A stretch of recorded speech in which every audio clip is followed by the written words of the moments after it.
आजकल पेरेंट्स के लिए बच्चों का हाइपर एक्टिव होना और उनको मैनेज करना एक बहुत बड़ा चैलेंज बना हुआ है। मुझे इसके लिए काफ़ी रिक्वेस्ट आई कि इसके ऊपर एक डिटेल्ड वीडियो बने। कि बच्चों का हाइपर एक्टिव होना is not a disorder, basically उनकी एक एनर्जी लेवल है जिसको चैनलाइज करना बहुत ज़रूरी है। और उसके लिए फ्यू टिप्स हैं which should be followed. Number 1, एक रूटीन स्केड्यूल करना, एक डिसिप्लिन बच्चे को देना।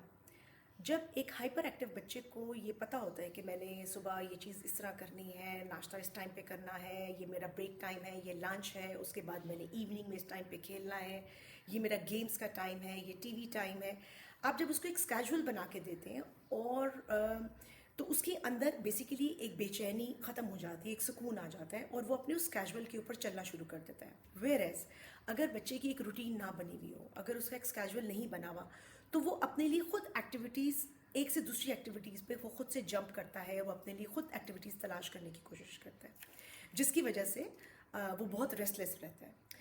शुरू में बच्चे के साथ उसकी एक्टिविटीज़ कैजुअल करने में पेरेंट्स को कुछ टाइम लगाना पड़ता है और क्लॉक के साथ चलना पड़ेगा। बच्चे को सिर्फ आपने क्लॉक देख के काम नहीं करवाना, आपने बच्चे को भी बताना है कि चाहे बच्चा अगर 4 साल या 5 साल का भी है तो दे आर सो स्मार्ट कि वो बहुत ईजिली क्लॉक को भी रीड करना शुरू कर देते हैं कि अच्छा इसके ऊपर हमारी घड़ी की सुई है तो अब हमने ये काम करना है, अब हमने नाश्ता कर लिया, अब हमने अगली ये चीज़ करनी है। तो स्केड्यूल करना बच्चे की लाइफ को डिसिप्लिन करने के लिए बहुत इंपॉर्टेंट है। नंबर 2, बच्चों की डाइट इज़ वेरी इंपॉर्टेंट। आपने बच्चे को उसकी डाइट में ऑलरेडी, चूंकि उसका एनर्जी लेवल बहुत ज़्यादा है, तो शुगरी कंटेंट उसकी लाइफ डाइट में से आप कम रखें। उसकी कैंडीज़ या जूसेस या फिजी ड्रिंक्स, प्रिजर्वेटिव्स वाले फूड्स, ये इन चीज़ों की बजाय योगर्ट्स, पानी का इंटेक ज़्यादा कराया जाए, उनको वेजिटेबल्स ये वाली चीज़ें ज़्यादा दी जाए, प्रोटीन उनको अच्छी दी जाए। इससे बहुत बेहतरी बच्चों के अंदर आती है।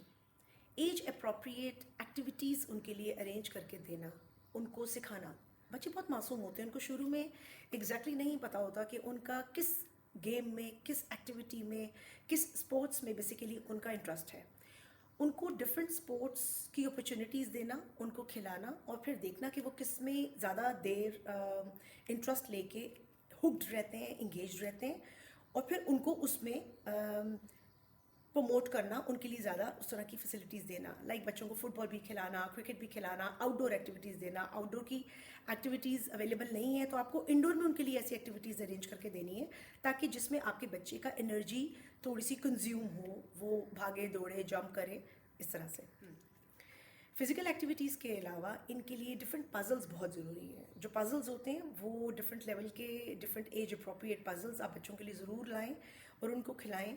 जितना आपका एनर्जेटिक बच्चा होगा उसके लिए पजल्स उनकी कॉग्निटिव डेवलपमेंट में बहुत काम आते हैं, बहुत लॉन्ग लास्टिंग इसके इफ़ेक्ट्स होते हैं।